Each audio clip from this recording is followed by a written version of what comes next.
هل تعلم من هو أكبر قاتل متسلسل في التاريخ؟ كان شيبمان طفلا قريبا جدا من والدته التي توفيت بسبب سرطان الرئة عندما كان في 17 من عمره. شاهد كيف أن المورفين الذي أعطاه لها طبيبها كان يخفف من ألمها حتى وفاتها. ربما كان هذا هو الحدث الذي غير شخصيته وجعله يحب المورفين والموت. درس الطب في جامعة ليدز وتخرج عام 1970. بدأ العمل كطبيب عام في بونتفراكت، ولكن تم القبض عليه عام 1975 بسبب تزوير وصفات من المخدرات للاستخدام الشخصي. تم تغريمه وإجباره على الخضوع لبرنامج إعادة تأهيل. انتقل إلى هايد في غريتر مانشستر وأصبح طبيبا شعبيا وثقة في مجتمعه.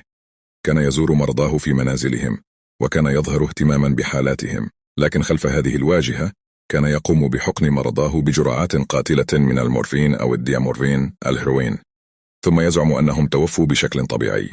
قتل حوالي 250 مريضا، معظمهم من النساء المسنات، في الفترة من 1975 إلى 1998. كان يستغل ثقة مرضاه وذويهم، وكثيرا ما كان يشجعهم على تغيير وصية أو التبرع بأعضائهم. كان يصدر شهادات وفاة مزورة، وكان يزور سجلات المرضى لإخفاء جرائمه.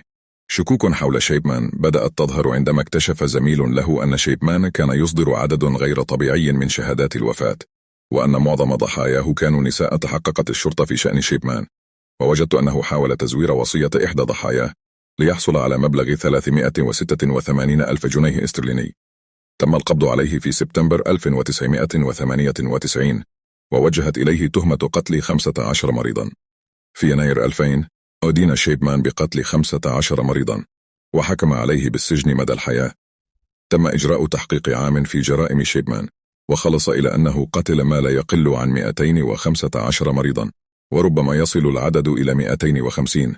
كانت هذه أكبر سلسلة من القتل في التاريخ. شيبمان انتحر في زنزانته في سجن ويكفيلد في يناير 2004 قبل يوم واحد من عيد ميلاده 58. شنق نفسه بواسطة حزام السرير. لم يعترف شيبمان بجرائمه أو يعطى أي تفسير لها،